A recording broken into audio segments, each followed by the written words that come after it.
Hi everyone, my name is Tereza Poljanič and I'm a plant-based chef. I'm also the co-owner of a vegan food product line called Teresa's Choice that promotes healthy and happy diet and lifestyle. I'm incredibly excited to be a part of Juicy and Strong Women and Super Strong Men. I'll be showing you my immune boosting secret.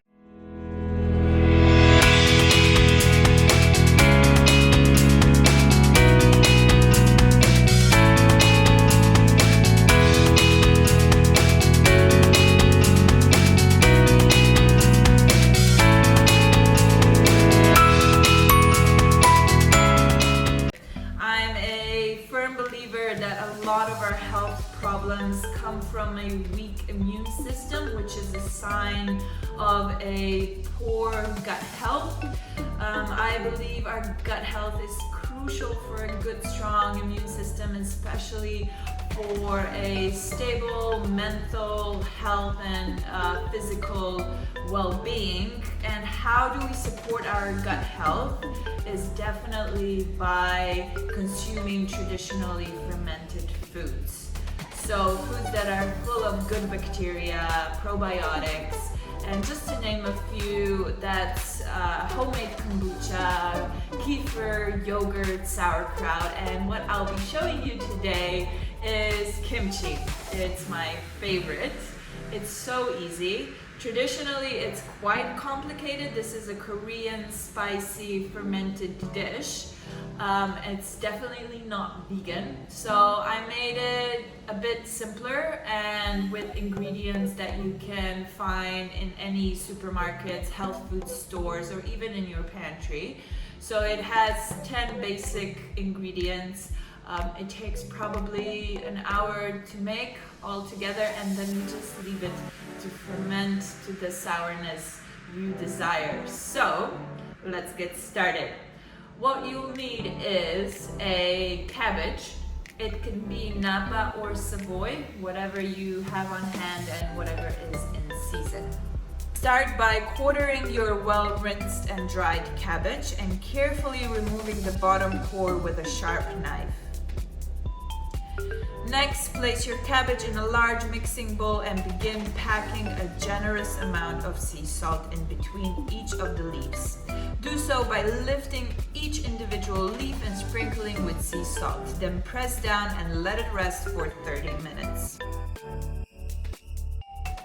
While your cabbage rests, prepare your chili sauce. You will need 60 milliliters of warm water, 30 milliliters tamari or soy sauce, 30 grams coconut sugar, 20 grams ginger, 40 grams of garlic, half of a pear or apple, 1 onion, 40 grams of Korean red chili flakes. Add all of the ingredients in a food processor or blender and mix until you get a smooth paste.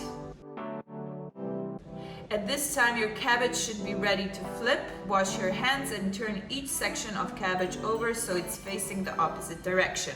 You'll repeat this process 3 more times for a total of 4 times, waiting 30 minutes in between. In the meantime, chop your green onions and 2 to 3 carrots, adding to a medium mixing bowl. Add the chili sauce as well. Stir to combine, then cover and set aside. Once you have flipped your cabbage 4 times, it's time to rinse. In very cold water, rinse each section of cabbage to remove excess salt and pat it dry with a clean towel. Cut the cabbage and add it to the medium mixing bowl with sauce. Once the cabbage is thoroughly coated with sauce, with clean hands begin placing the coated cabbage leaves in a glass container. Packing it down to ensure there is as little air as possible between the leaves. Top with a lid and set it to ferment on room temperature for at least 36 hours. So here it is. I fermented my kimchi for 48 hours. I will leave it to ferment for another 4 to 5 days.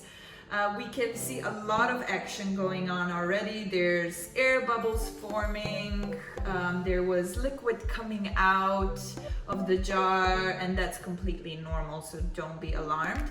If you leave it to ferment for more than 36 hours, I highly recommend popping open the lid and pressing down the cabbage either with your clean hands or a spoon. This will ensure that the cabbage is submerged into the liquid and into the sauce and kind of not form any kind of mold or bad bacteria that we don't want. Leave it to ferment however long you want. I don't recommend fermenting it for more than 20 days. Just try it out and see what taste suits you. So if it's sour enough, pop the lid back on and put it into the fridge, and it will last you for 2 to 4 months. I love this kimchi because it's so good for you. You can add it to your scrambled eggs in the morning, to a vegan burger, savory pancakes, stir fries. It's so easy and so good for you. Your gut will thank you and will be very happy. So I hope you enjoyed the kimchi recipe. See you next time.